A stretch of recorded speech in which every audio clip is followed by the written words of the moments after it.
Un gusto saludarles nuevamente en un repaso más en nuestro estudio para el examen técnico profesional. Iniciaremos hoy con nuestro estudio de Derecho Civil, libro segundo. Vamos a continuar con este libro que ya lo hemos avanzado bastante, pero vamos a tratar de culminarlo el día de hoy. Vamos así avanzando poco a poco, agotando contenido de cada una de las materias. Ya sabes, si te gusta el video, dale like y suscríbete para más videos. Listo, compañeros. Vamos a poner un poco de contexto en donde nos encontramos desde la última vez que vimos el libro segundo, que ya llevamos un par de semanas en el que no hemos visto el libro segundo porque hemos tratado de adelantar en otras materias un poco más, que íbamos un poco más atrasados. Voy a ponerles un poco de contexto en donde nos encontramos ahora, ¿ok? Como saben, iniciamos nuestro estudio del libro segundo. Si quieren tener acceso al material, ya saben, solo me tienen que escribir y yo les mando el link para que se puedan incorporar al grupo. Hicimos un poco de énfasis en la definición de lo que son los bienes, ¿ok? Que son aquellas cosas que son o pueden ser objeto de apropiación y de utilidad para el ser humano. Vimos la clasificación de los bienes que son inmuebles y muebles, ¿ok? Esto ya lo hemos visto. Vimos también de que los bienes muebles, en este caso, se pueden subclasificar en fungibles y no fungibles. También está el menaje de casa y los semovientes, ¿ok? Todo esto forma parte de los bienes muebles.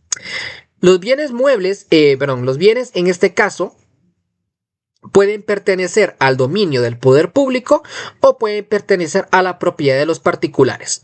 Vimos los bienes del dominio del poder público, los que son de uso público común y los de uso no común o especial. Eso lo vimos también en las clases ya pasadas. También hemos estado viendo, empezamos a ver los bienes en propiedad de los particulares, ¿ok? Son bienes de propiedad privada los que pertenecen a las personas individuales o jurídicas que tengan título legal. Eso lo hemos estado viendo. Iniciamos con la propiedad, que es un derecho real de goce.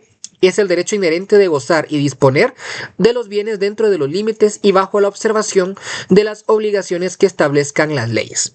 Vimos esta parte de acá. Lo que es la propiedad, vimos conceptos básicos, vimos las limitaciones de la propiedad, vimos las formas especiales de la propiedad, que eso es muy importante, donde tenemos la copropiedad, tenemos la medianería, la propiedad horizontal y la propiedad intelectual. Listo. También ya hemos visto cada una de las formas especiales. Vimos la copropiedad. Aquí la definimos que la copropiedad existe cuando un bien o derecho pertenece pro indiviso, que quiere decir que no está dividido físicamente a varias personas. Vimos algunos conceptos básicos de la copropiedad. Vimos también cómo es que cesa la copropiedad. Luego también empezamos a ver la medianería, que es otra forma especial, en este caso, de la propiedad. La medianería, existe medianería cuando hay una pared, foso o cerca que sirve de límite y separación a dos propiedades contiguas. ¿Qué quiere decir? Pegadas o vecinas. Esta es la medianería. Vimos la presunción de medianería, vimos en qué casos no existe medianería. También hemos estado viendo las obligaciones de los condueños, la renuncia de la medianería y empezamos a ver la propiedad horizontal. La propiedad horizontal existe cuando distintos pisos, departamentos y habitaciones de un mismo edificio de más de una planta son susceptibles de aprovechamiento independiente, ¿ok? De aprovechamiento independiente que pueden pertenecer a diferentes propietarios en forma separada o en condominio, siempre que tengan salida a la vía pública o determinado espacio en común que conduzca a dicha vía. Esta es la definición de propiedad horizontal, la cual nos establece nuestro Código Civil. Vimos también el origen de la propiedad horizontal. Vimos los requisitos para constituir propiedad horizontal. Seguimos viendo conceptos básicos, derechos tanto del propietario, obligaciones. Pero luego es aquí donde arrancamos con la última forma especial de la propiedad. Hago un pequeño énfasis en la propiedad intelectual porque esto ya lo hemos visto en derecho mercantil. E incluso eso fue lo último que vimos en derecho mercantil, la propiedad intelectual y en este caso propiedad industrial y derecho de autor. Por lo tanto, pero es muy importante hacer mención porque es una forma especial de la propiedad. Sabemos de que la ley que lo regula es la ley de propiedad industrial y la ley de derecho de autor. ¿Listo? Es en este caso la materia legal que regula la propiedad intelectual. Hay que definir la propiedad intelectual como la rama del derecho que estudia el conjunto de normas jurídicas, principios, doctrinas e instituciones que garantizan y protegen toda creación del intelecto humano. Recordamos, ¿verdad?, que la propiedad intelectual es el árbol y las ramas es la propiedad industrial y los derechos de autor. La propiedad industrial es de igual manera una rama de la propiedad intelectual que garantiza y protege toda creación del intelecto humano, pero que va dedicado a los actos de la industria y del comercio. Ahora, los derechos de autor, de igual manera, es una rama de lo que es la propiedad intelectual, pero que va a garantizar y proteger toda creación del intelecto humano, pero encaminada a actividades artísticas, literarias o científicas. Ahora, vimos de que la propiedad intelectual se divide en propiedad industrial y derecho de autor. ¿Ok? Gracias, Mario, por la oración. Te lo agradezco mucho. Siempre apoyando al canal. Te lo agradezco muchísimo. Un gran abrazo, mi hermano. Bueno, la propiedad industrial, pues es toda creación del intelecto humano que se utiliza en actos de industria y comercio. Gracias, Mavi, por la donación. Te lo agradezco muchísimo. De verdad, un gran abrazo también. Y bueno, los derechos de autor es toda creación del intelecto humano que se utiliza en actos literarios, artísticos y científicos. Ambas se consideran una propiedad inmaterial ya que son intangibles, pero al final de cabo es una propiedad. Por eso es una forma especial de propiedad, aunque es intangible, ¿ok? Porque es inmaterial. Bueno, una vez culminado la última forma especial de la propiedad, vamos a hablar un poquito de los modos para adquirir la propiedad. ¿Ok? Los modos de adquirir la propiedad. Los modos de adquirir la propiedad son todos aquellos hechos jurídicos a los cuales la ley le reconoce la virtud de hacer surgir el dominio en determinados sujetos. Vuelvo y repito, los modos de adquirir la propiedad son todos aquellos hechos jurídicos a los cuales la ley le reconoce la virtud de hacer surgir el dominio en determinado sujeto. Doctrinariamente y legalmente sabemos de que los modos de adquirir la propiedad se clasifican de dos formas. Tenemos los modos originarios y los modos derivativos. Los modos originarios son todos aquellos hechos jurídicos en los que el poseedor de un bien no recibe derechos de ninguna persona, ya sea porque el bien poseído no estaba sujeto a un derecho preexistente o porque la ley los transformó en beneficio del nuevo adquirente.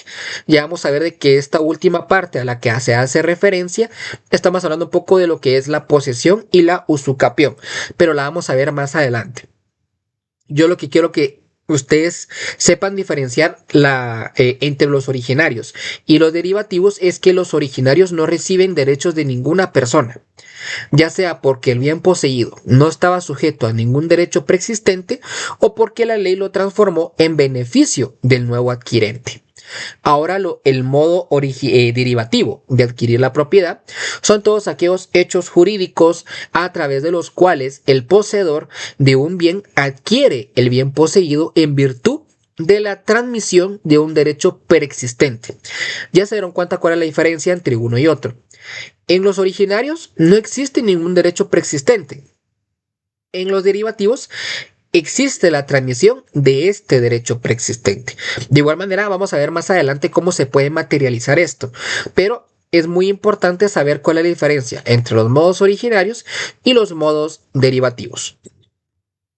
Bueno, vamos a empezar a ver los modos originarios de adquirir la propiedad. Ya saben, tapa la pantallita, compartamos el en vivo si les está gustando y síganme si aún no me siguen, que voy a estar súper agradecido por hacer esta comunidad mucho más grande.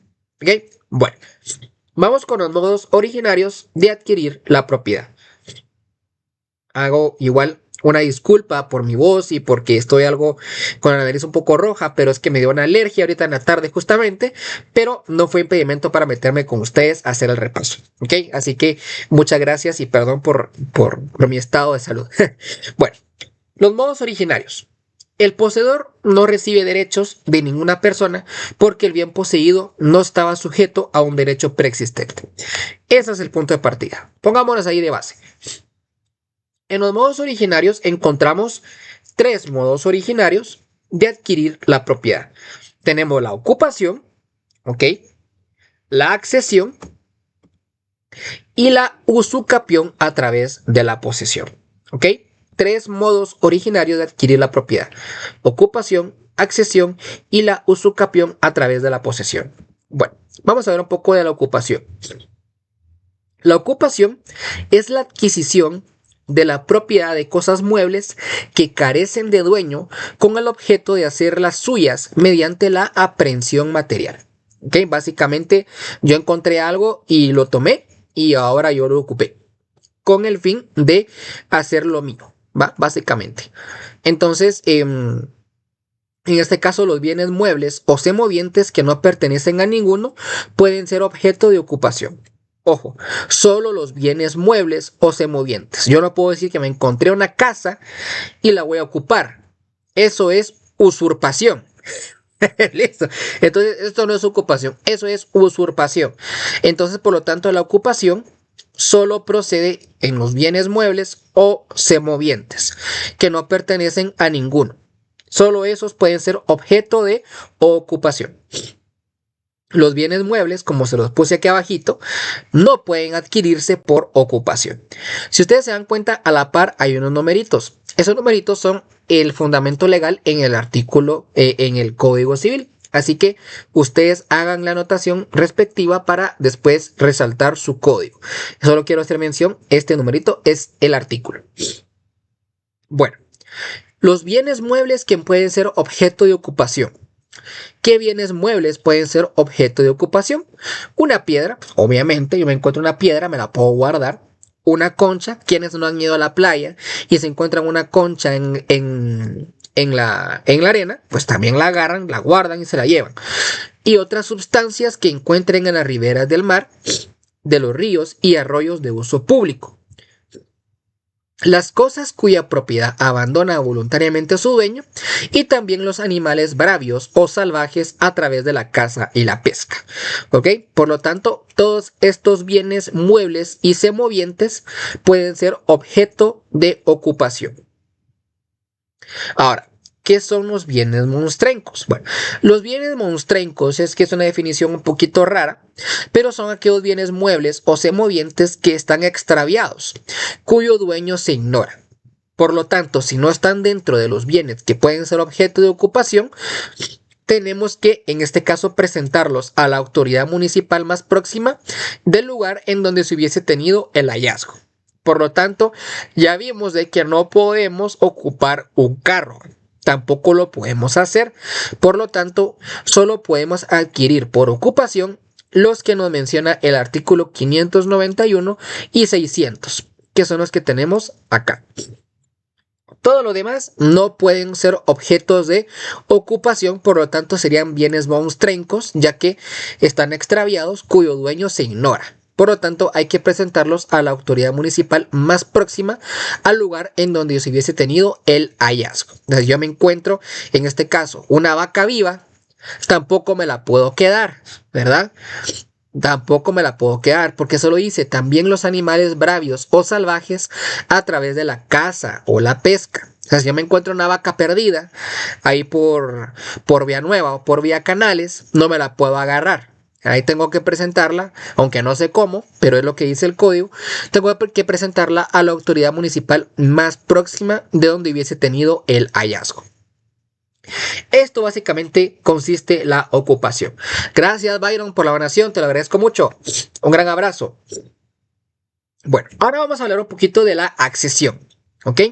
La accesión, yo sé que es un tema un poquito complicado,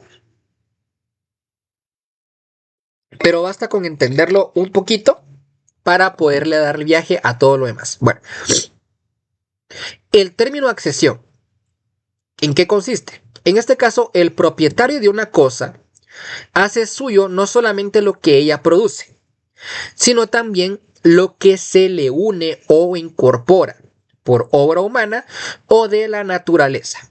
Eso es la accesión. ¿Qué quiere decir esto? Lo vamos a ver aquí abajo. Yo tengo un predio en donde yo tengo sembrado frutos, ¿ok? Un arbolito que de pronto en algún momento dar frutos, el árbol es parte de mi propiedad porque está dentro de mi terreno.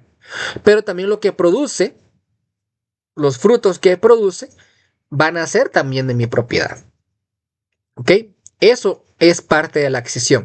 Pero también esa accesión, lo que se le une a mi predio o lo que se le incorpora, ya sea por obra humana o por la naturaleza. Ya vamos a ver más adelante cómo se puede incorporar a través de la naturaleza. Los frutos naturales y civiles pertenecen al propietario de la cosa que los produce. Era lo que le mencionaba anteriormente.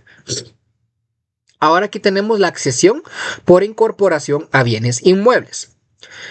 En principio, lo que se une y se incorpora a una cosa pertenece al propietario de esta. O sea, esto en principio debería ser así, pero no siempre va a ser así. ¿Ok? Vamos a ver diferentes clases de accesiones que algunas no les sonará mucho, pero hay dos principales, ¿no? Que está el aluvión y está lo que es, acá lo tenemos, la avulsión y el aluvión. Son como que los dos más conocidos, pero vamos a ver varias modalidades de accesión. Tenemos la accesión ocasionada por las aguas. ¿Qué quiere decir? Cuando por consecuencia de las accesiones y aterramientos, en este caso que ocasiona el mar, la línea interior que limita la expresada zona marítima terrestre de dominio público con los de particulares, los terrenos sobrantes de la antigua zona pasarán a ser propiedad de la nación. Por lo tanto, pues ustedes bien saben de que en este caso, cuando vimos la reserva territorial del estado, que fue algo muy pequeño que vimos, es que existe una línea divisoria entre lo que es de dominio público y lo que es propiedad particular. Bueno, en este caso, por las accesiones y los aterramientos que ocasiona el mar, la línea interior que limita la expresada zona marítima terrestre de dominio público con la de los particulares puede verse variada. Por lo tanto, los terrenos sobrantes de la antigua zona pasarán a ser propiedad de la nación. Tenemos también la accesión en cauce de los ríos. En este caso, los cauces de los ríos que quedan abandonados por variar naturalmente el curso de las aguas. Pertenecen a los dueños de los predios ribereños de toda su longitud. También tenemos la accesión por el nuevo cruce de los ríos. En este caso, cuando un río navegable o flotable varía naturalmente de dirección. Por lo tanto, ya no sigue su cauce normal, sino que también en este caso abre un nuevo cauce en una heredad privada. En este caso, el nuevo cauce entrará en el dominio público, aunque sea de heredad privada. Es también una accesión por el nuevo cruce de los ríos. Ahora vienen aquí los dos más importantes, que es la accesión por avulsión y la accesión por aluvión. La accesión por avulsión es cuando la corriente de un arroyo, torrente o río segrega o corta de su ribera una porción conocida de terreno y la transporta a través de la corriente y va a quedar o va a parar a la heredad frontera o vecina, ¿ok? Que es terreno ajeno, obviamente. En este caso, el dueño de la finca que orillaba la ribera cortada conservará la propiedad de la porción del terreno, aunque ya no esté incorporada físicamente a su terreno. ¿Ok? Entonces, si ejercitamos este derecho en el término de 6 meses, si no ejercitamos este derecho, se perderá, en este caso, el derecho de dominio que se tenía sobre la cosa y lo perderá en favor del dueño de la heredad ajena. Vuelvo y repito. Un ejemplo, tengo un predio, ¿ok? Tengo un predio y en este caso, a raíz de una gran corriente de agua, porque yo tengo, en este caso, un río que está colindando con mi terreno, hace que se corte una porción de tierra de mi propiedad. Y por alguna otra razón va a parar a otra parte de una heredad privada, de un predio ajeno. Por lo tanto, esa porción de tierra, esa porción de terreno, ¿ok? Esta porción de terreno se incorpora a lo que es la heredad privada, pero yo puedo ejercitar el derecho de dominio sobre este predio dentro de 6 meses. ¿Ok? En este caso se puede decir que tengo 6 meses para que prescriba en el derecho para yo poder ejercitar el mismo. Si no, de lo contrario, voy a perder ese derecho a favor del dueño de la heredad ajena. Esto consiste en la accesión por avulsión. Ahora, la accesión por aluvión es la accesión que pertenece a los dueños de los terrenos confinantes con los arroyos, eh, torrentes, ríos y lagos. En este caso, el acrecentamiento que reciban paulatinamente por la accesión o sedimentación de las aguas. ¿Ok? Este es un poco más complicado. Yo les tengo que ser sincero, a este todavía no lo he terminado de como que comprender al 100%, pero esto es lo que nos hace mención nuestro artículo 679 del Código Civil. Por lo tanto, vamos a hacer un poquito más de énfasis esto para la próxima clase poderlo explicar de una mejor manera. Porque hay términos que no estoy muy familiarizado con ellos, como por ejemplo el acrecentamiento que reciben paulatinamente. Supongo yo que en este caso los terrenos que están confinantes en este caso, a raíz de los arroyos, torrentes, ríos y lagos, sufren un acrecentamiento que en este caso se da a raíz de la sedimentación de las aguas. Es un término algo complicado, por lo tanto, yo voy en ese dato a investigar un poquito más sobre esto y les prometo que para la próxima se los explico de un poquito mejor. Porque créanme que hasta yo me complico un poco con este término del aluvión. Si alguien más tuviera en el chat algún término o alguna definición un poquito mejor o más explicada, la pueden dejar y aquí entre todos nos ayudamos un poquito. ¿Ok? Bueno, listo. Vamos con la accesión de árboles arrancados por las aguas. Pues esto es muy explícito, ¿no? Los árboles arrancados y transportados por la corriente de las aguas pertenecen al propietario del terreno a donde lleguen a parar, si no se reclaman dentro de un mes por parte de sus antiguos dueños, ¿no? Yo tenía un árbol plantado, una jacaranda en mi terreno, pero a raíz de la corriente del agua se lo llevó y fue a parar al predio vecino. Se presume, pues en este caso, que la jacaranda va a formar parte de la propiedad de mi vecino, pero si no reclamo yo la jacaranda dentro de un mes.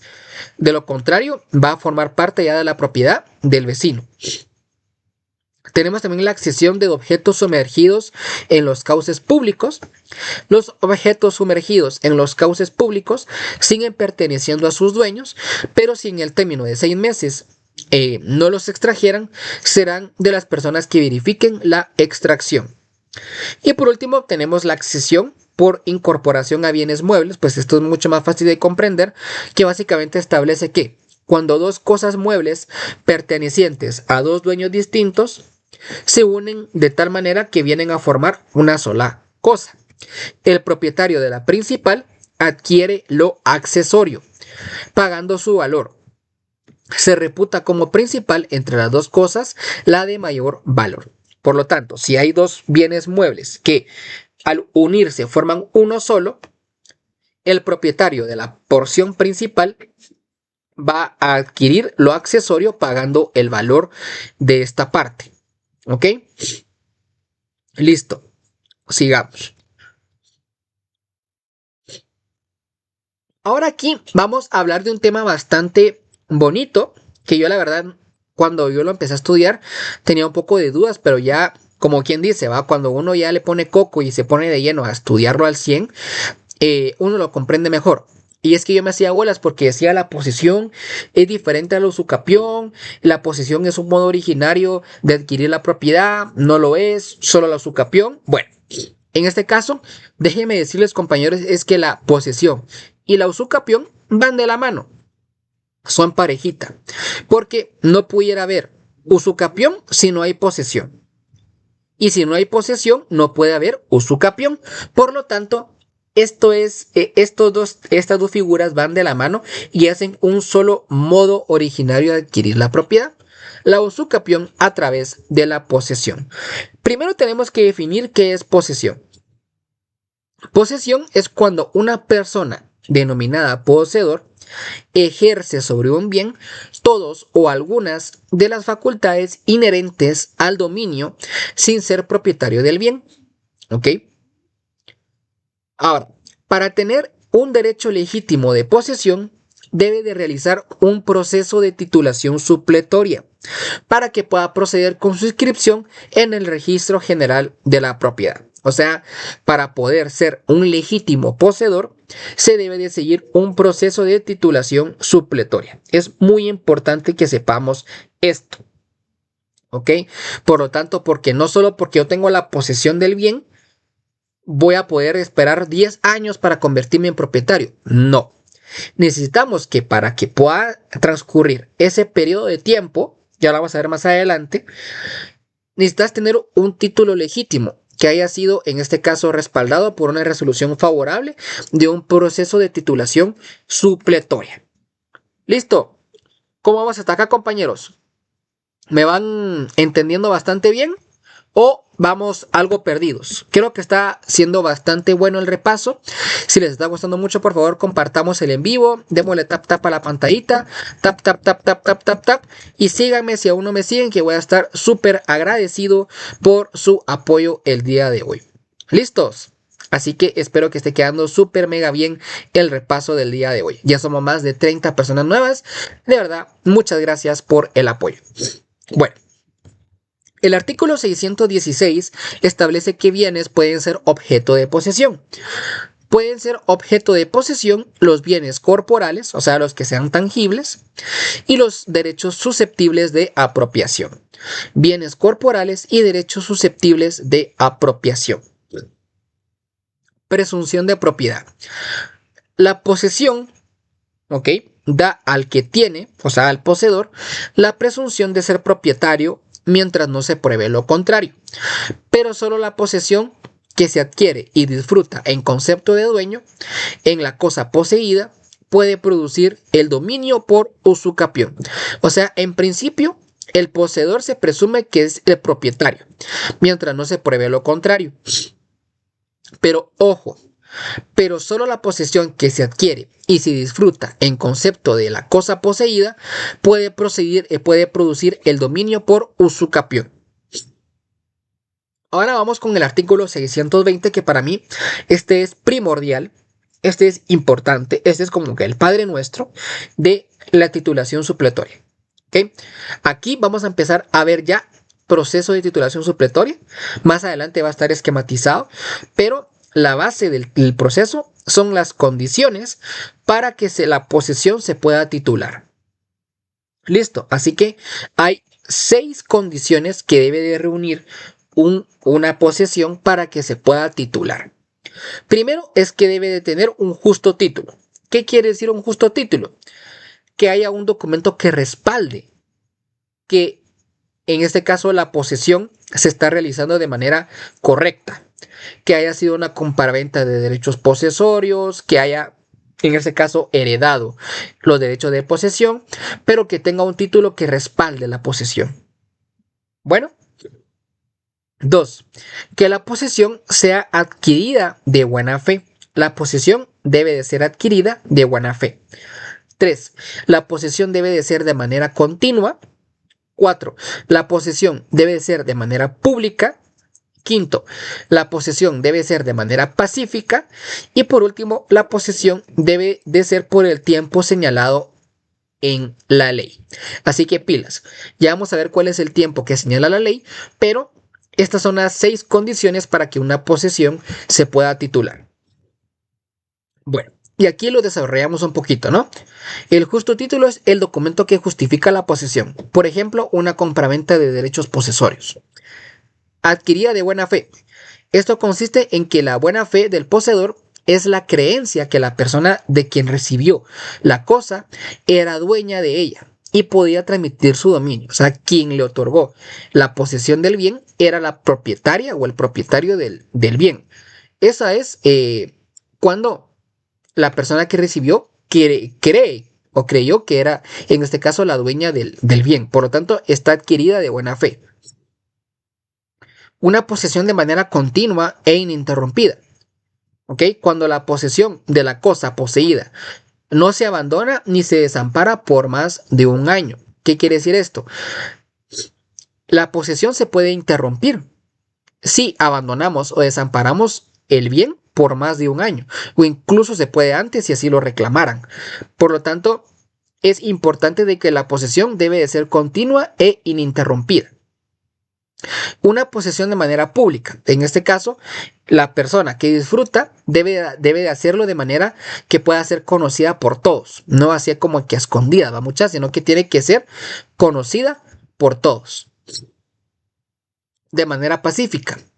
Es la que se adquiere, en este caso, por medios. Aquí me faltó el por medios que no sean la fuerza o por coacción moral o material contra el poseedor. Que quiere decir que la posesión la haya adquirido de una manera pacífica, sin violencia, sin coacción. ¿Ok? Y por el tiempo señalado en la ley. ¿Qué quiere decir? Cuando se trata de bienes inmuebles, la posesión debe de ser por 10 años. 10 años continuos e ininterrumpidos. Listo.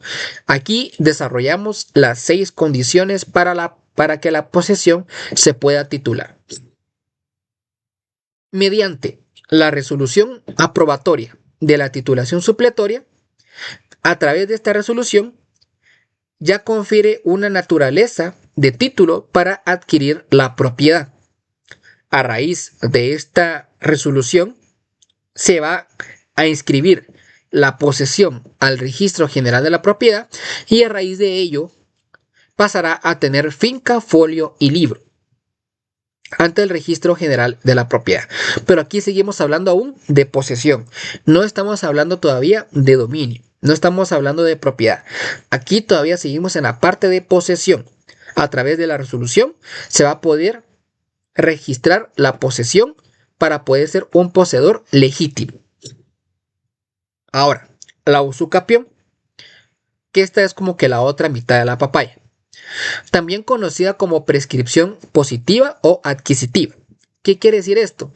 El poseedor de un bien adquiere la inscripción de dominio del mismo por la posesión ya registrada en el registro general de la propiedad una vez consumado el término de 10 años, contados a partir de la fecha de inscripción del título de la posesión. ¿Qué quiere decir esto? Sé que no me van a entender ahorita, pero más adelante yo les hice como que una pequeña grafiquita de qué quiere decir esto. Pero lo que quiere decir es de que debe de haber 10 años de posesión continua e ininterrumpida para realizar la titulación supletoria. Con la resolución aprobatoria de la titulación y su inscripción en el registro general de la propiedad, tenemos que esperar otros 10 años para que esa inscripción se vuelva inscripción de dominio. Esa es la usucapión. Ya vamos a ver más adelante en qué consiste y si lo vamos a exponer de manera más gráfica. Bueno, acá se los puse. Representación del tiempo para adquirir el dominio de una posesión. Es como una línea de tiempo.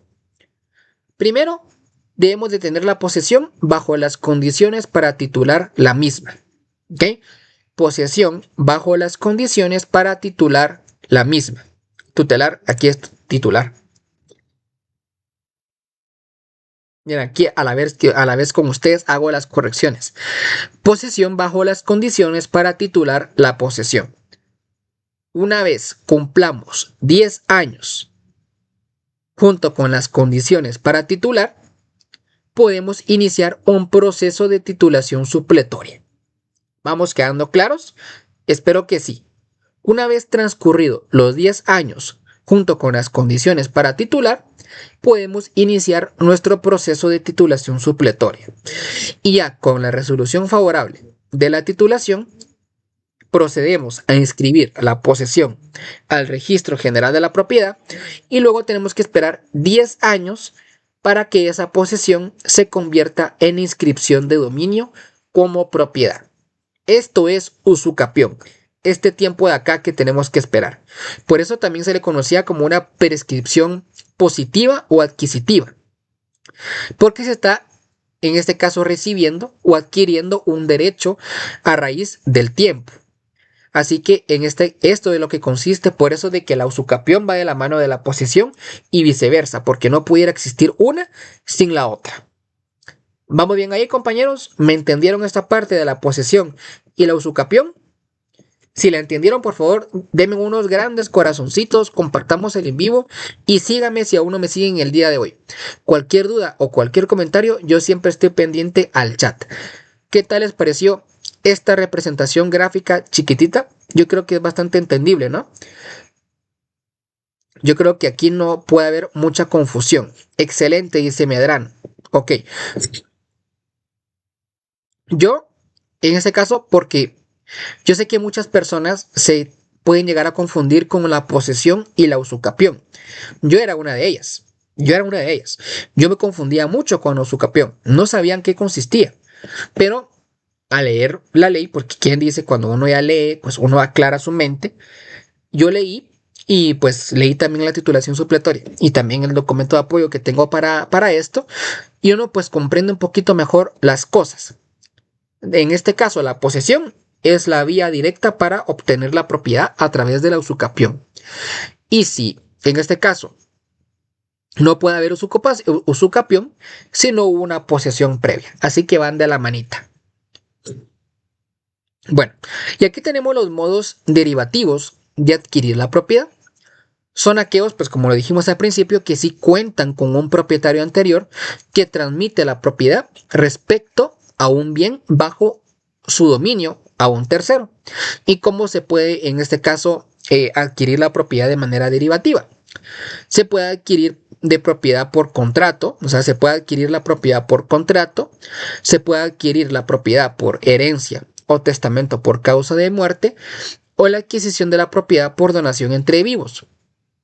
¿Qué quiere decir esto? La diferencia con las otras es que aquí sí existe un derecho preexistente por parte del propietario, que le va a transmitir el dominio a un tercero.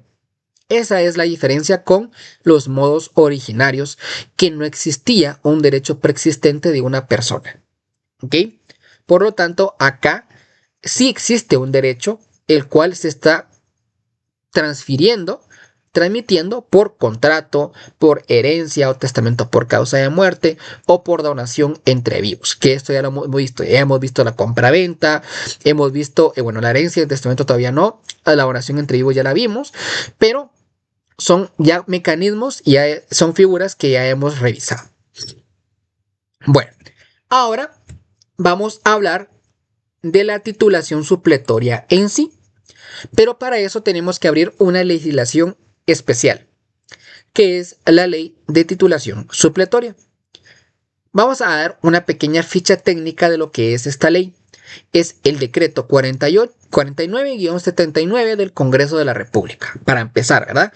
49-79 del Congreso de la República entró en vigencia el 21 de agosto de 1979 durante el gobierno de Fernando Lucas García. Tiene un total de 20 artículos. Esta es una pequeña ficha técnica de la ley de titulación supletoria. Más que todo, solo para que tengamos un poquito de contexto de qué ley es la que estamos estudiando ahorita. Ahora empezaremos a desarrollar nuestro proceso. Primero, pues, las condiciones para titular son las mismas que ya vimos anteriormente. Aquí se le agrega a nombre propio, pues, obviamente, esto tiene que ser a nombre propio, no puede ser un proceso de un tercero. Por lo tanto, eso es por lógica. Así que las condiciones para titular son las mismas que ya vimos anteriormente. Aquí no vamos a repetir. Ahora, ¿qué personas pueden titular? Pueden titular los guatemaltecos naturales o las personas jurídicas que deberán estar integradas mayoritariamente o totalmente por guatemaltecos. Guatemaltecos naturales o personas jurídicas que deberán de estar integradas mayoritaria o totalmente por guatemaltecos. Ahora, ¿qué bienes no se pueden titular? No se pueden titular los bienes inmuebles mayores de 45.125 hectáreas. ¿Okay? No se pueden titular. Tampoco se pueden titular bienes inmuebles situados en la franja transversal del norte y cualquiera de las zonas de desarrollo agrario. Tampoco se pueden titular bienes inmuebles situados dentro de la reserva del Estado y tampoco se pueden titular los excesos de propiedades rústicas o urbanas. Por lo tanto, acá tenemos 4 ítems que no se pueden titular para que tengámoslo en cuenta. Artículo 3 de la Ley de Titulación Supletoria. Bueno, ahora desarrollamos el proceso como tal. ¿Ok? Acá se los puse con esquemita para que sea un poquito más fácil de entender. Bueno, el paso 1 es el escrito inicial. El escrito inicial deberá de contener los requisitos del artículo 61, 50, 63, 70, 67, 71, 75 y 79 del Código Procesal Civil y Mercantil. Esto ya los hemos visto, por eso solo hacemos referencia. ¿Ok? Además, también debe de cumplir con los requisitos especiales del artículo 5 de la Ley de Titulación Supletoria. Ahora, una vez presentado el escrito inicial ante el juez de primera instancia, va en este caso el juez a resolver si se admite para su trámite o no mediante la primera resolución, que siempre será un decreto. Artículo 7 de la Ley de Titulación Supletoria. En este caso, en el decreto se va a establecer lo siguiente: si se admite para su trámite o no el escrito inicial con el que va a proceder la titulación supletoria. Check. También, mediante el decreto se citará con fecha y lugar a los colindantes y personas con interés en el inmueble. Todo esto en el decreto. También se mandará a publicar los edictos por 3 veces durante un mes en el portal electrónico del Diario Oficial. Un edicto por 3 veces durante un mes. Así que pilas. Ahora también, en este caso, se tendrán que publicar los edictos no publicar, se tendrán que insertar los edictos en los estrados del tribunal durante 30 días. También deben estar expuestos.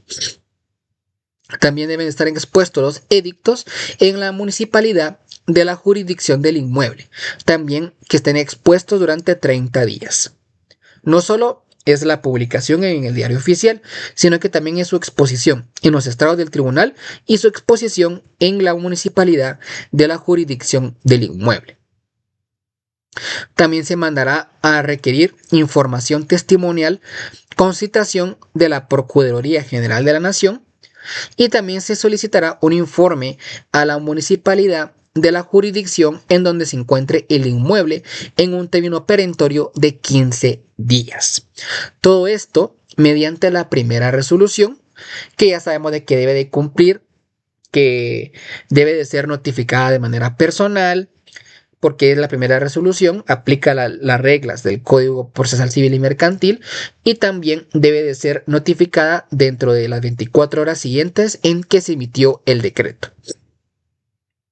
El paso 3 es una audiencia tanto para los colindantes como para los testigos junto con la PGN. La citación que se hizo aquí. Esta, ¿verdad? Esta citación, para esta citación no hay plazo, por lo tanto, esta audiencia se va a llevar en el paso 3. El paso 4 es la oposición. Toda persona que se considere afectada por las diligencias de la titulación supletoria podrá presentar su oposición. En este caso, el juez que está encargado del proceso, hola Morelia, un gusto. En este caso, el juez encargado del proceso va a suspender la titulación y pondrá razón en un auto que dispondrá que las partes acudan a la vía ordinaria en un término de 30 días. O sea, ¿qué quiere decir? Que la oposición se va a tramitar a través de un juicio ordinario. Culminada la controversia, podrá proseguirse con las diligencias, siempre y cuando pues, el fallo sea favorable para que pueda proseguir la titulación. Luego tenemos el paso 5, que es la audiencia a la PGN, ¿ok? A la PGN. No doy clases, Morelia, simplemente estoy explicando lo que he estado estudiando durante el día. Así que gracias ahí por tus comentarios. Ya sabes, cualquier cosa yo estoy para apoyarte. Listo. Bueno, paso 5, audiencia a la PGN. Concluidas las diligencias, el juez dará audiencia por 8 días. Aquí lo pongo incluso, los plazos trato de ponerlas en negritas. Concluir las diligencias que anteriormente mencionamos en el decreto, habrá una audiencia a la PGN por 8 días, ¿ok? Con su contestación o sin ella, el juez dictará una resolución aprobando o improbando la titulación supletoria. No es un proceso que tenga tantas etapas, ¿ok? Más que todo lo que va a llevar mucho tiempo van a ser estas diligencias, pero de lo contrario no es un proceso que tenga demasiadas etapas. Paso 6, pues la resolución final y el auto probatorio. Esta resolución es apelable de conformidad con el artículo 10 y 11 de la Ley de Titulación Supletoria y 602 del Código Procesal Civil y Mercantil, a través del proceso de apelación como lo conocemos y lo acabamos de ver, incluso en procesal, ¿ok? Que debe de interponerse la apelación dentro de los 3 días siguientes en ese caso, en que se da la resolución final. De da en juicio ordinario. No entiendo muy bien, P. Si me puedes explicar mejor tu pregunta. Bueno, y el paso 7, pues es la ejecutoria al registro general de la propiedad. En este caso, pues ya con la resolución, con el auto aprobatorio, se procederá con la inscripción de la certificación de dicho auto ante el registro general de la propiedad y remitir los avisos correspondientes de conformidad con el artículo 11 de la Ley de Titulación Supletoria.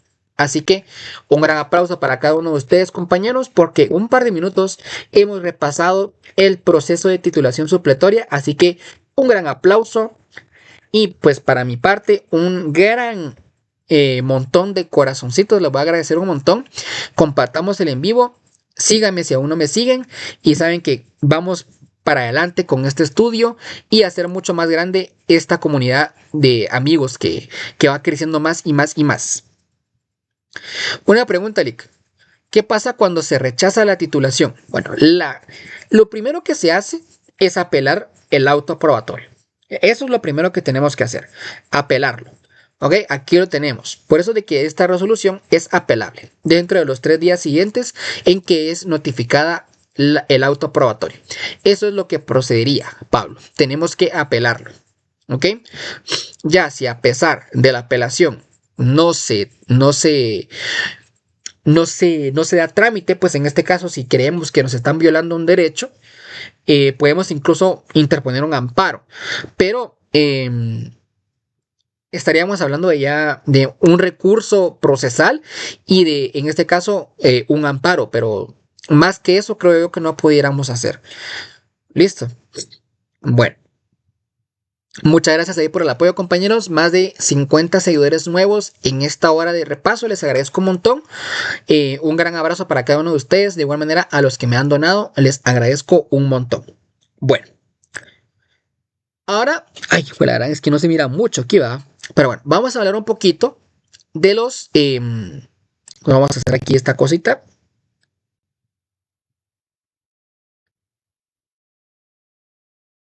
Listo. Bueno, ahora vamos a hablar un poquito de los derechos reales de mero goce. ¿Ok? Derechos reales de mero goce, en donde encontramos el usufructo, el uso, la habitación y la servidumbre. ¿Ok? Usufructo, uso, habitación y servidumbre. Derechos reales de mero goce.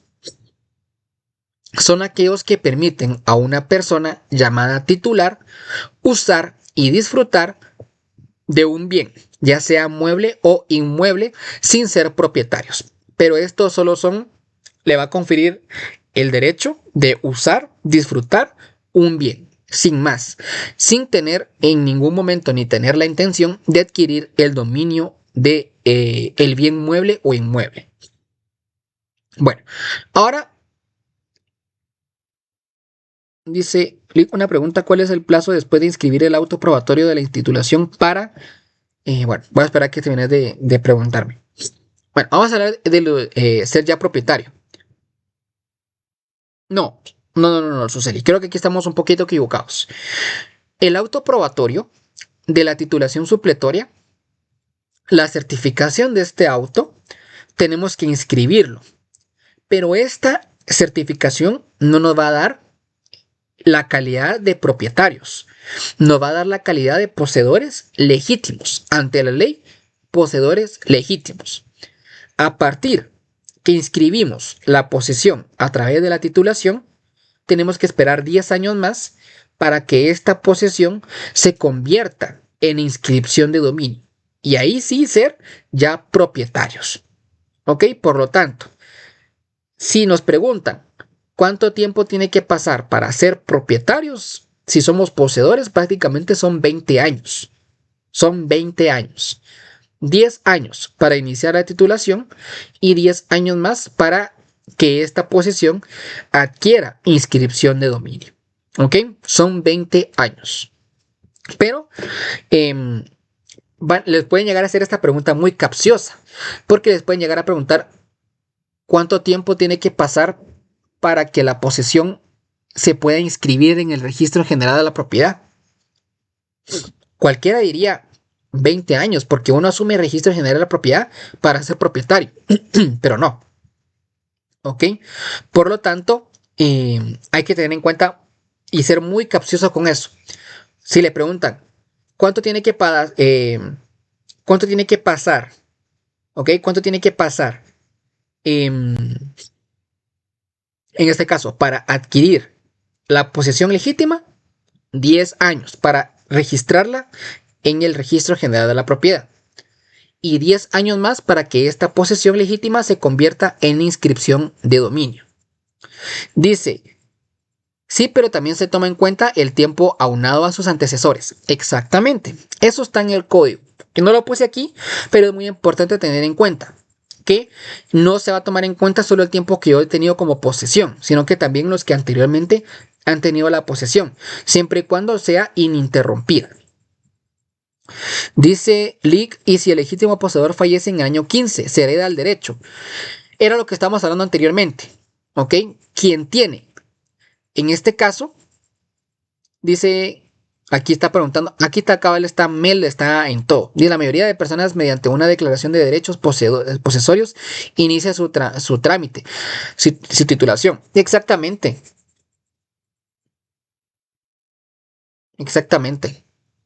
¿Qué pasa si rechazan durante los primeros 10 años? Supongo yo que la posesión para iniciar la titulación.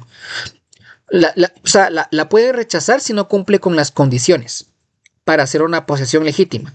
Si supongamos de que no te la aceptan porque no cumpliste con los 10 años de manera continua, tenés que iniciar otra vez, básicamente, el proceso de los 10 años. Tienes que reunir las condiciones que establece el artículo 620 a puro tubo. Si hay una condición con la que no cumplís, se tiene que volver a iniciar de cero. Bueno, sigamos, yo creo que no hay más dudas. Derechos reales de mero goce, vamos a hablar del usufructo. El usufructo es el derecho que tiene una persona de usar, gozar y disfrutar un bien ajeno, con la obligación de conservar, restituir o devolverlo al propietario del mismo. Ese es el usufructo. Es un derecho de usar, gozar y disfrutar un bien ajeno con la obligación de conservar, restituir o devolver al propietario del mismo. ¿Qué quiere decir esto? Pues que este derecho va a ser temporal o va a ser vitalicio, ya lo vamos a ver más adelante. Derechos del usufructuario. Le pertenecen los frutos naturales y civiles que los bienes produzcan ordinaria y extraordinariamente. Al usufructuario le pertenecen los frutos naturales y civiles que los bienes produzcan ordinaria y extraordinariamente. Pueden gozar por sí mismo la cosa usufructuada.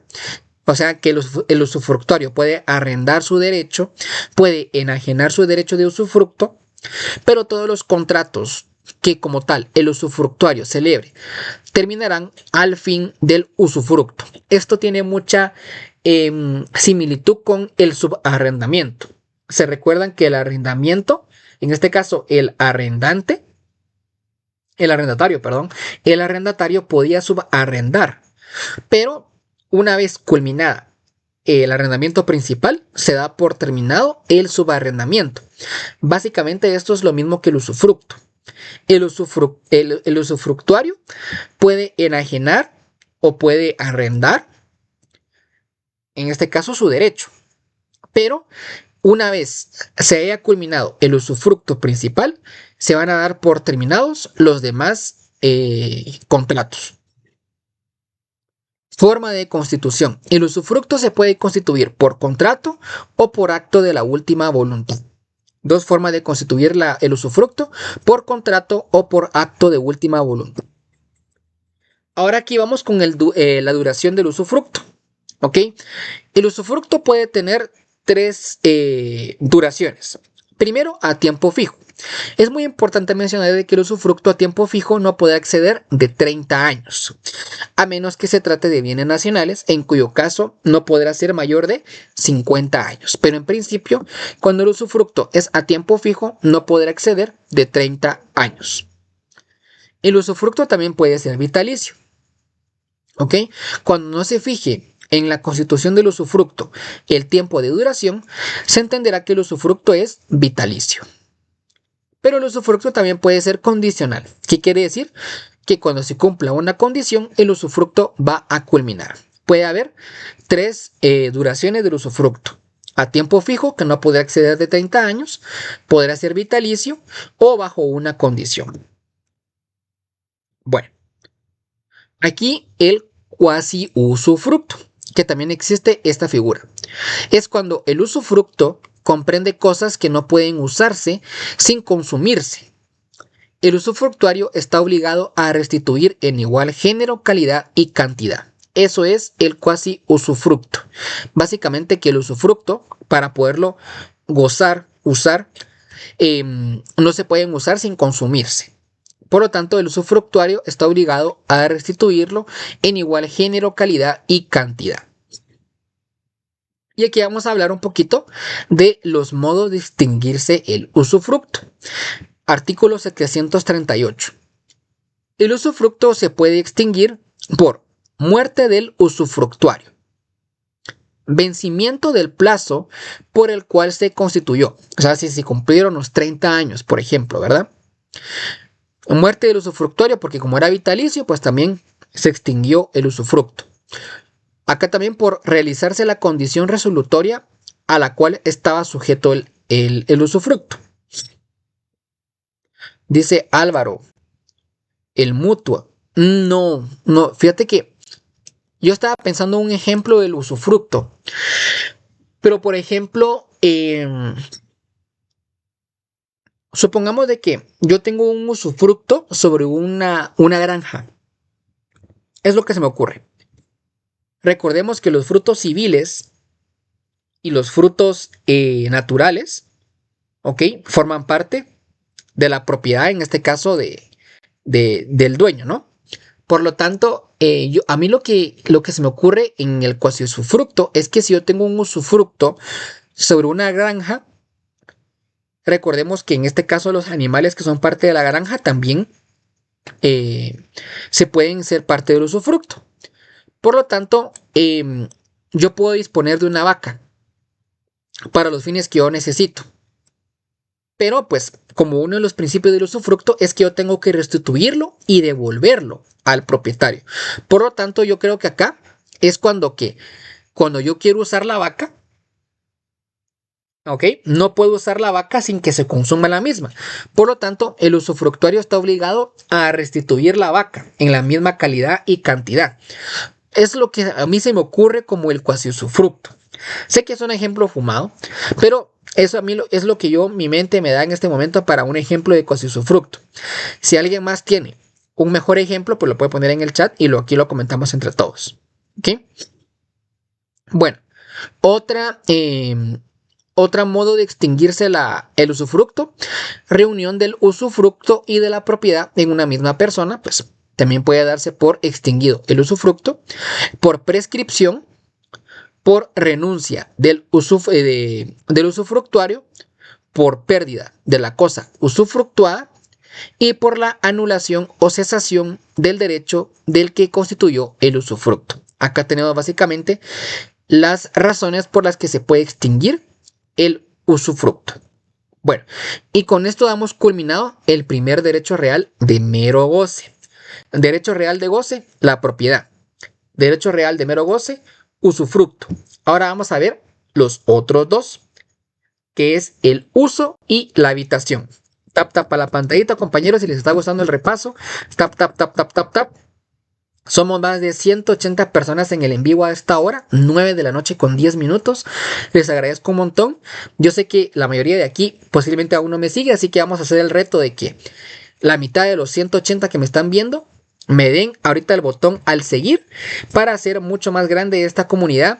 Les agradezco mucho. Gracias Henry, gracias Ivette, gracias Abby, gracias Zully, gracias Emily. Ya se dieron cuenta, va, gracias Max, que la mayoría de los que estamos aquí conectados no me sigue. Ah, ya me los caché, picarones.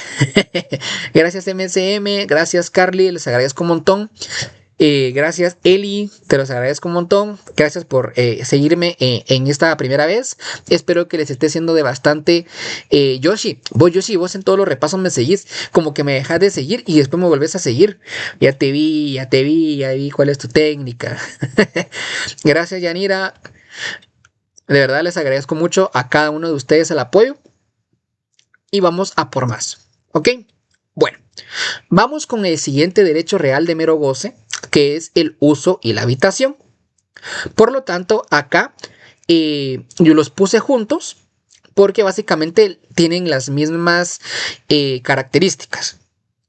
A ver, el uso es un derecho real de mero goce, que consiste en darle a una persona denominada usuaria el derecho de utilizar un bien ajeno para uso de ella y de su familia, en cuanto baste para cubrir sus necesidades. ¿Ok? Igual, solo va a gozar, usar y disfrutar una cosa sin ser el propietario, simplemente para bastar cubrir sus necesidades. Esto es el uso. Y la habitación, por eso de que el uso y la habitación van como que de manera junta, porque es un derecho real de mero goce por el cual se entrega un bien a una persona y su familia para que habite gratuitamente en él. Por lo tanto, el uso y la habitación van de la mano, porque en este caso, el propietario va a otorgar el derecho para que, en este caso, pueda usar, gozar y disfrutar el bien en cuanto baste para cubrir sus necesidades y a título gratuito. Por eso de que el uso y la habitación van como de la mano. Tanto los derechos incorporados en el uso y la habitación no son como el usufructo, que ahí sí se pueden arrendar, sí se pueden enajenar. El uso y la habitación no se puede enajenar, no se puede grabar y no se puede arrendar. ¿Ok? O sea, sería como que sería el colmo, ¿va? De que yo le estoy dando, en este caso, el derecho a una persona para que pueda usarlo para él y su familia, para que pueda cubrir sus necesidades y este venga y arriende el bien, ¿va? Es como que sería el colmo. Por lo tanto, no se puede ni enajenar, ni grabar, ni arrendar. Bueno, y ahora vamos con la servidumbre, que este es el último derecho real de mero goce. Ok, vamos con la servidumbre. Ya vamos a terminar, compañeros. Les prometo que a más tardar en 15 minutos los suelto para que ya se vayan a acostar, vayan a descansar, pero básicamente estaremos culminando todo el libro segundo. Solo quiero hacer una pausa y es que no he estado haciendo directos todos los días como lo hacía en un principio. Una, porque TikTok me empezó a vetar las visualizaciones. Como que al hacerlo todos los días en un mismo patrón, era como que no, güey. O sea, ya está siendo muy repetitivo. Por lo tanto, el TikTok pues me empezó a joder con las visualizaciones. Por lo tanto, no lo empecé a hacer ahora todos los días, sino que lo hago cada 2 o cada 3 días. Pero también eso me permitió adelantar contenido.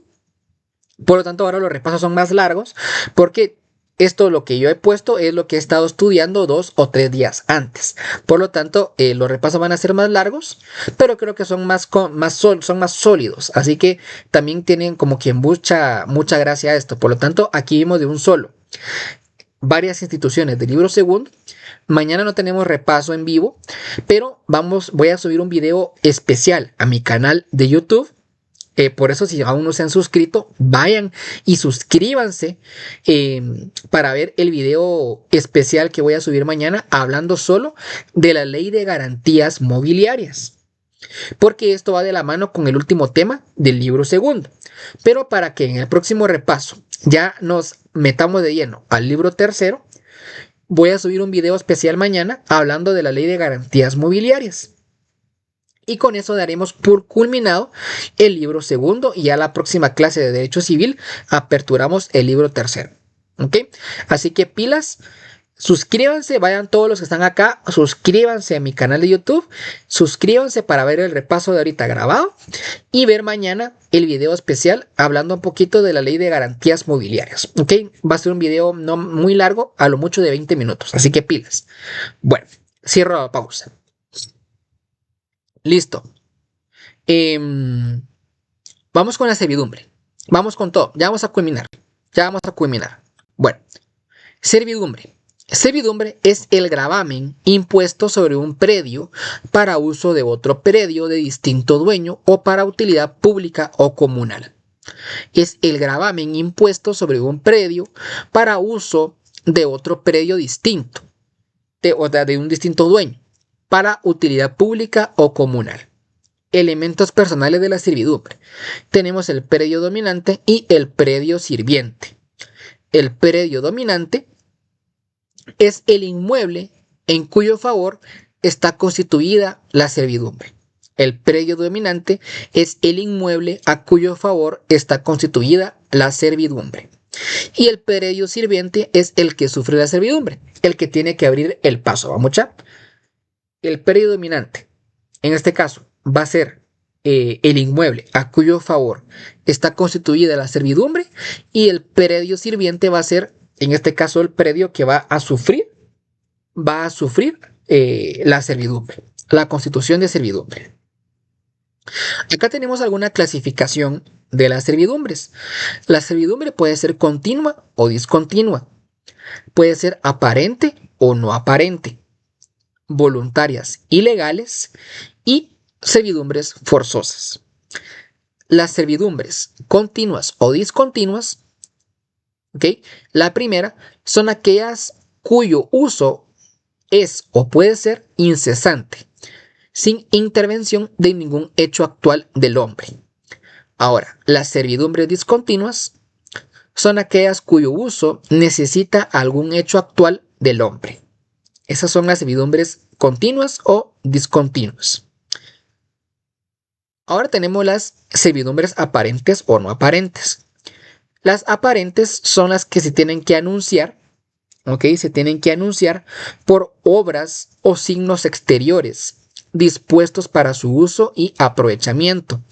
Y las no aparentes son las que no presentan algún signo exterior de su existencia, que básicamente, en este caso, si no se anuncian por obras o signos exteriores, nadie se da cuenta que existen. Por lo tanto, esas son las no aparentes. Luego tenemos las servidumbres voluntarias y legales, que son aquellas servidumbres. Aquí dice Andrea, para agregar, por su naturaleza son rústicas y urbanas. Ok, muchas gracias, Andrea. Aquí tenemos una retroalimentación de Andrea, que también podemos agregar a esta clasificación las servidumbres urbanas y rústicas. Muchas gracias, ¿ok? Bueno, y tenemos las servidumbres voluntarias y legales. Son las que se derivan, en este caso, por la situación natural de los predios, o de las obligaciones impuestas por la ley, o por la mera voluntad de los propietarios. Y tenemos las servidumbres forzosas. Ya vamos a ver que cada una tiene una subclasificación que es muy importante que la sepamos. Bueno, subclasificación de las servidumbres forzosas. Entre las servidumbres forzosas encontramos la servidumbre de acueducto. La servidumbre de acueducto, en este caso, son forzosas para la conducción de aguas destinadas a algún servicio de utilidad pública, previa indemnización, pero que también pueden ser de objeto de interés privado, con previa indemnización en los siguientes casos. A ver, la servidumbre de acueducto en este caso, que está destinada para el paso de aguas, es como por ejemplo las tuberías subterráneas, ¿ok? En este caso, para que una tubería pueda estar conectada con la otra, necesita pasar por un predio para que pueda conectar.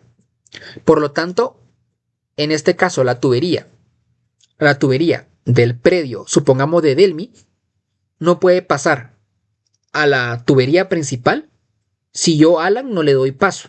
Por lo tanto, Delmi, que es el predio dominante, necesita constituir la servidumbre en mi predio para que la tubería de agua pueda correr a la tubería principal. Por lo tanto, mi terreno sería el predio sirviente, que es el que va a sufrir la servidumbre.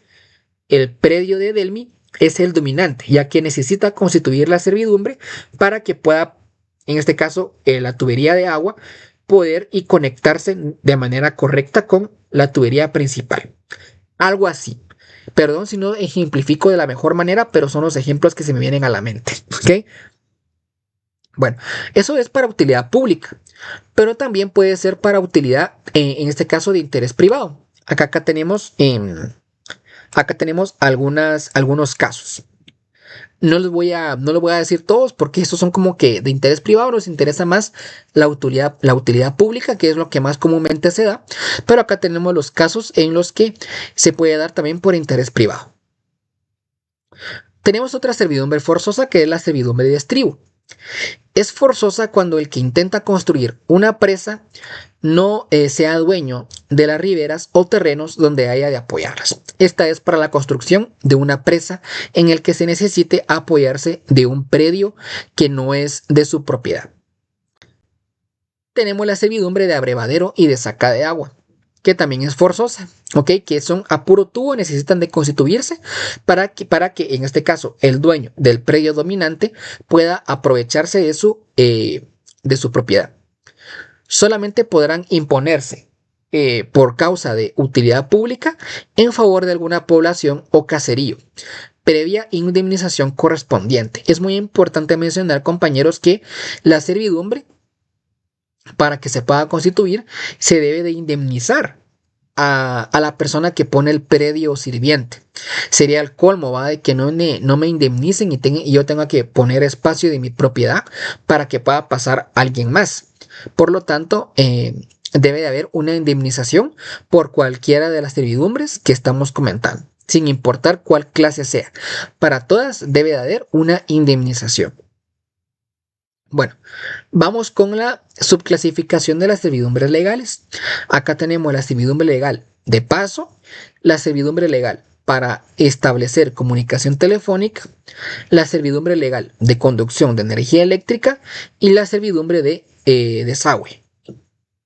Acá tenemos la servidumbre legal de paso. En este caso, son legales porque por disposición de la ley se pueden constituir. El propietario de un predio que está enclavado, o sea, que está prácticamente en medio entre dos predios ajenos, que no tenga salida a la vía pública o que no se le pueda procurar sin excesivo gasto o dificultad, tiene derecho de exigir el paso por los predios vecinos para el aprovechamiento y explotación del mismo. ¿Qué quiere decir esto? Vamos a agarrar el nombre de la última persona que me siguió, de Marlene y de Luis. Supongamos de que yo tengo un terreno que está en medio del predio de Luis y de Marlene, pero mi predio no tiene salida a la vía pública. Por lo tanto, ¿cómo voy a salir yo a la calle? Tengo que pasar sobre el terreno de Luis o de Marlene. Por lo tanto, yo tengo que pedirles a ellos que me dejen constituir una servidumbre legal de paso para que yo pueda salir a la calle. Por lo tanto, mi predio sería el predio dominante y tanto como Marlene como Luis tendrían el predio sirviente. No sé si me voy a entender bien. Luego tenemos la servidumbre legal para establecer comunicación telefónica, que es cuando sea necesario colocar postes o tender alambres en terrenos de una finca ajena. El dueño debe de permitirlo mediante la indemnización correspondiente. Esto va de la mano con la energía eléctrica. ¿Okay? Cuando sea necesario colocar postes de luz o de vías telefónicas o de cable, y tengan que poner un poste en un terreno privado, ajeno, obviamente, para que pueda tener una conexión correcta, por lo tanto deben de constituir servidumbre. Deben de indemnizar a la persona que va a poner el predio sirviente. Ya se dieron cuenta que básicamente todas las servidumbres tienen características en común. Va a haber una persona que tiene necesidad de pasar, ya sea físicamente o agua, o energía eléctrica o telefónica o desagüe. Todas tienen un punto en común. En todas hay una necesidad de una persona que no puede utilizar, en este caso sin permiso de la persona predio sirviente, para poder utilizar de paso su propiedad. Por lo tanto, todas tienen algo en común. Lo único que va a variar es el fin. Acá varía el paso, porque es de paso. Esta es para establecer comunicación telefónica. Esta es para conducción de energía eléctrica. Esta es para conducción de desagües. Las otras eran acá pues para la construcción de una presa. La otra era para la conducción de aguas. Por lo tanto, si ustedes se han dado cuenta, pues todas las servidumbres tienen básicamente las mismas características. Lo único que va a cambiar son los fines. Tenemos aquí también algunas de las servidumbres voluntarias, ¿ok? Las servidumbres voluntarias, pues obviamente son las que se constituyen de manera voluntaria a través de escritura pública. Aquí no es porque sea por disposición de la ley o porque sean forzosas. Aquí es por la mera voluntad de las partes. Y esta servidumbre debe de estar inscrita en el registro general de la propiedad. Ahora, las servidumbres voluntarias se pueden extinguir por 5 razones. Por el no uso, ¿ok? Por el no uso de la servidumbre se puede extinguir la misma cuando los predios llegan sin culpa del dueño, del sirviente, a tal estado que ya no puede usarse la servidumbre, ¿ok? Por la remisión gratuita u onerosa hecha por el dueño del predio dominante, cuando constituida en virtud de un derecho revocable, se vence el plazo, se cumpla la condición o sobreviene la circunstancia que debió de poner término a aquel, y la servidumbre legal, pues en este caso que sea para utilidad pública o comunal, se pierde por el no uso en 5 años. ¿Qué quiere decir esto? La servidumbre voluntaria se puede extinguir por no uso cuando sea continua y aparente por el no uso de 3 años. Servidumbre discontinua o no aparente por el no uso de 5 años. Y por la servidumbre legal para utilidad pública o comunal, 5 años. ¿Ok? Por lo tanto, acá tenemos las formas en las que se puede extinguir una servidumbre voluntaria. Voy a poner aquí algunos comentarios. Hola futuro colega, soy de Venezuela, Maracaibo, tengo 10 años de graduada, te felicito, ok, muchas gracias Edlin por tu comentario, te lo agradezco mucho, gracias por dejarme llegar hasta esas tierras hermosas de Venezuela, un gran abrazo. Hola Fanny Méndez, Lick, ¿habrá servidumbre de operación petrolera? Bueno, mira, yo la que vi, no he visto si hay esa servidumbre, ok, ahí sí te quedo un poco a deber. Si la encuentro durante mi estudio, que voy a seguir más tardecito, mañana, te hago mención en el video, ¿ok? Dice, todos estos se avalizan a través de ordenanza municipal, pero que podría suceder cuando son tierras alirio, gines. Vamos a ver si te viene ahí de poner el comentario. Dice, amigo, ¿de qué universidad es este repaso? De la San Carlos María. Bueno, y con esto damos por culminado el derecho real de mero goce. Ya vimos el usufructo, el uso y habitación, y la servidumbre. Ahora vamos a culminar con los derechos reales de garantía, en donde encontramos la hipoteca y las garantías mobiliarias. Hipoteca y garantías mobiliarias. Ok, así que démosle tap a la pantallita, compartamos el en vivo y síganme si aún no me siguen el día de hoy porque estamos por culminar nuestro repaso. Así que muchas gracias. Bueno, hipoteca. Hipoteca, la prenda. Sí, pero es que todo eso va incluido en la ley de garantías mobiliarias, Blue. ¿Ok? Sí, porque en el Código Civil aparecen las cédulas hipotecarias y la prenda. Pero eso aparece en la ley de garantías mobiliarias que yo mañana voy a subir el video. ¿Ok? Bueno, hipoteca. Hipoteca es un derecho real de garantía que grava un bien inmueble para garantizar el cumplimiento de una obligación. Es un derecho real de garantía, ¿ok? Que grava un bien inmueble, ojo, bien inmueble, para garantizar el cumplimiento de una obligación. Algunas características de la hipoteca. La hipoteca únicamente afecta a los bienes sobre que se impone. No va a afectar nada más, únicamente a los bienes a la que se le impone. ¿Qué quiere decir? Que no va a existir saldo insoluto. El saldo insoluto pues, es una cantidad pendiente de una deuda. Por lo tanto, la hipoteca únicamente va a afectar a los bienes sobre que les impone. Segunda característica, el dueño de los bienes gravados con hipoteca podrá siempre enajenar o hipotecar, ¿ok? Haciéndolo saber a la parte afectada. ¿Qué quiere decir? Que habrá nulidad de la prohibición de enajenar. Por lo tanto, el dueño de los bienes gravados con hipoteca podrá siempre enajenarlos o hipotecarlos, haciéndolo saber a la parte afectada. Tercero, la aceptación de la hipoteca debe ser expresa, ¿ok? Artículo 841.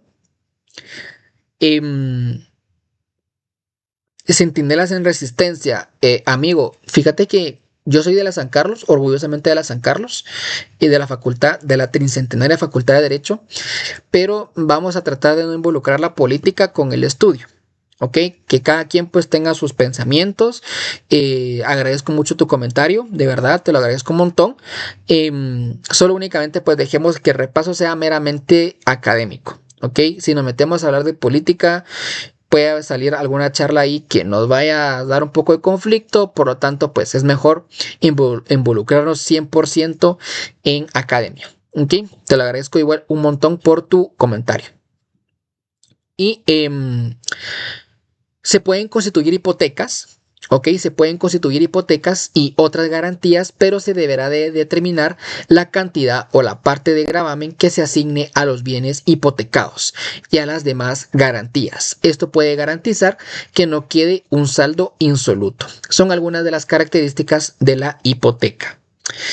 También tenemos el término de la subhipoteca. ¿Ok? Que en este caso es un crédito que está garantizado con una hipoteca, pero que se puede subhipotecar en todo o en parte, siempre que deban de notificarse al deudor para que proceda con su registro. Es muy importante que en una subhipoteca, si la finca de la hipoteca principal pasa a ser propiedad del acreedor hipotecario, la hipoteca se extingue, pero la subhipoteca ocupará el lugar de la hipoteca. ¿Ok? Y es muy importante mencionar de que la obligación garantizada con hipoteca prescribirá a los 10 años contados a partir del vencimiento de la obligación. Toda obligación garantizada con hipoteca prescribirá a los 10 años contados desde el vencimiento de la obligación. Así que un gran aplauso para cada uno de ustedes, compañeros, porque hemos culminado nuestro repaso del día de hoy. Voy a dar por finalizada la grabación en YouTube. Así que un gran abrazo a mis amigos de YouTube. Que pasen una feliz noche y nos vemos en un próximo repaso. Chao.